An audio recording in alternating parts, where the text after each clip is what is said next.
What's going on, guys? Another 2-Minute Tuesday coming at you, and today we're going to be talking about the best way to handle various scenarios with clients and how to build credibility.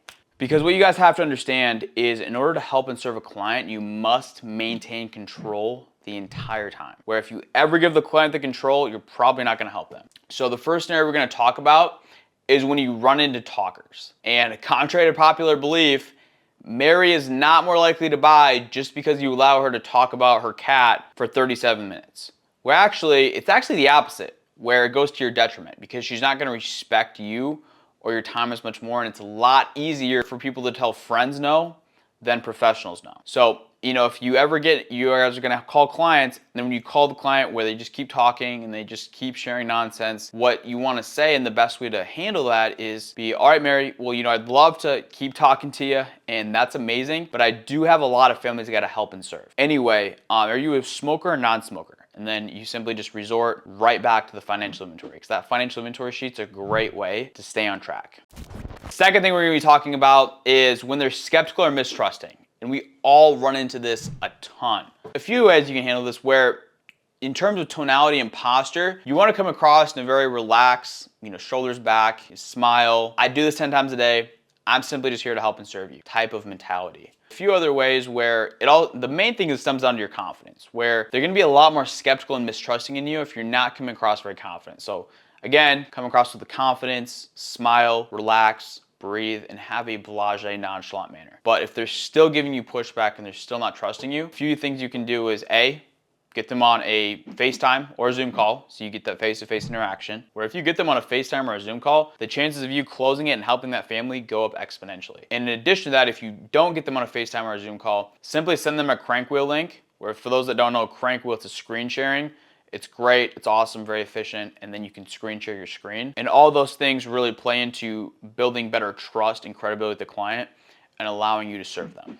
And thirdly is when you get the notion that they're confused or they're a little bit uneasy about something or something doesn't make sense, the worst thing you can do is just keep going and pray that they hope and buy, because they will not. And if the client is confused, I stop and I ask them questions. Okay, perfect. And I simply go back to re-explaining what I was saying before. And I've had clients where I've had to re-explain it 4, 5, 7, 10 times, just rephrasing it a little bit differently, using different analogies, different stories until they truly understand what I'm talking about, the picture I'm painting, the product, whatever the case may be. And then once they're on the same page and once they truly understand you, then and only then are we moving on to the next step of the appointment. And then a lot of times you'll run appointments with both spouses, and when you're 100% telesales, it's tough because you don't know if both spouses are there.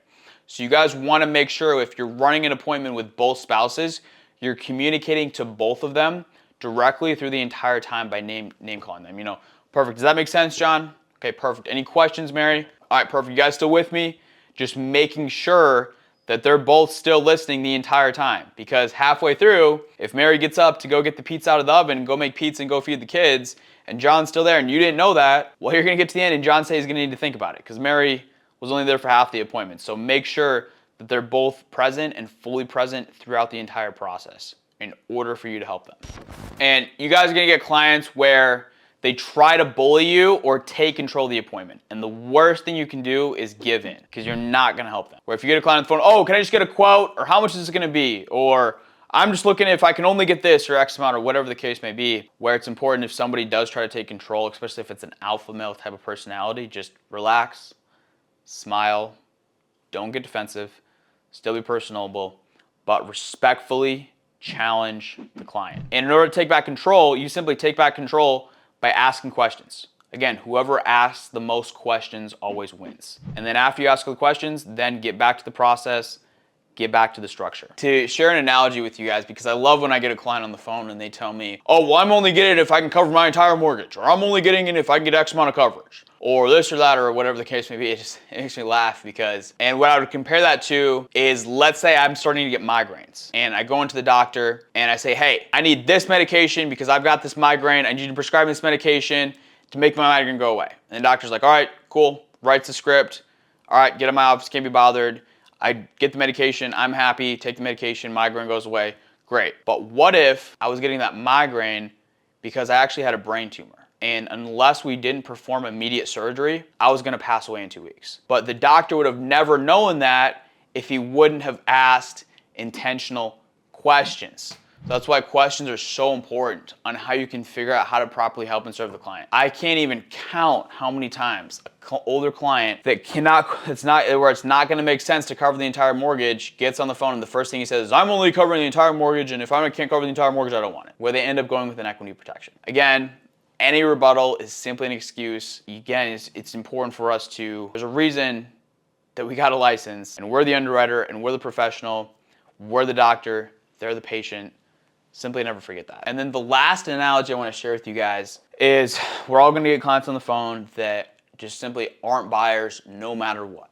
They're just not going to buy. And they're not the nicest about it either. They're like, oh, F you, you're an effing scammer, don't effing call me, I've gotten so many. It's important for you guys never want to leave an appointment with your tail tucked between your legs. And I'll give you guys an example where we have an agent, Henry, and the guy's a beast. And if you guys know Henry, he's a teddy bear. He's the nicest guy. Love Henry, but I'll share a story with you when he first got started. And when he first got started, he came from door-to-door solar, he's a dog, and he had some pretty good success his first couple days, and he closed quite a few deals. But then it was funny because he had been doing this about a week. First 2-3 days were great. Started on Monday, Wednesday rolls around, and then from Wednesday, he called me on a Friday. From Wednesday to Friday, he just had a dry spell. And he calls me up, he's like, Jonah, he's like, I don't know what's going on, but whenever I get to the social or the banking information, they always give me pushback and they won't give it to me. I don't know why. We role played a little bit and he was saying it right and he was overcoming the rebuttals good and had good verbal pacing. And anyway, we're talking for about 15, probably 20 minutes on the phone at this point. And then he finally tells me, he's like, well, I did get a lady on the phone on Wednesday and I call her up and she just wasn't having it. I was like, well, what'd she say? She's like, oh, you're an effing scammer, and F you, and I'm calling the police, I'm reporting you, and don't ever call me again, and da-da-da-da-da-da-da. And he's like, no ma'am, no ma'am, I'm not a scammer, no ma'am, I'm here to help you, I'm getting back to you about this request, etc., etc., etc. Where, did she really think he was a scammer? Who knows? Maybe she did, maybe she didn't, but she was definitely having a bad day. She definitely wanted to vent. That was for sure. Henry was the most convenient person she found to vent on.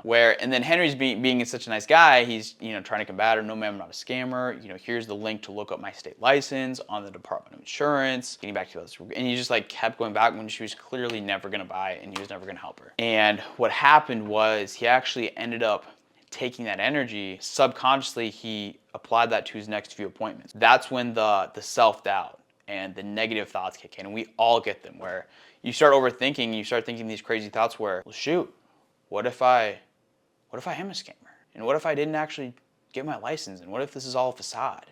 What if this isn't real? And what if I shouldn't really be helping family? And you start thinking all these crazy things, because Mary was having a bad day. It's incredibly important where, like I said at the beginning of this, when you get a client on the phone, never hang up the phone with your tail tucked between your legs. Because I'll tell people to F off. Is that the right thing to do? No, absolutely not. Does that help my mindset and my mentality and calling the next lead? Absolutely it does. And sometimes you guys just simply have to hang up on the client before they hang up on you. And that's okay. Because never let people beat you down. Because if you get beat down, just like Henry, just like that story and that analogy, you're gonna carry that energy to your next appointment, and then it's just a downward effect from there. So protect your mindset. It's important. Protect your mentality at all costs. All right, guys, so we went over a few different scenarios, but in conclusion, this is the most important thing where it's incredibly important to stick to your process. I have ran about 10,000 appointments at this point, and I can tell you guys, I have said pretty much relatively the exact same thing every single family I've sat down with. Doesn't matter the scenario, doesn't matter how young, how old, what type of appointment it was, whatever else. I kept the exact same structure, I stuck to the process, and I said relatively the same exact thing. Where if a client throws a rebuttal, all a rebuttal is simply an excuse.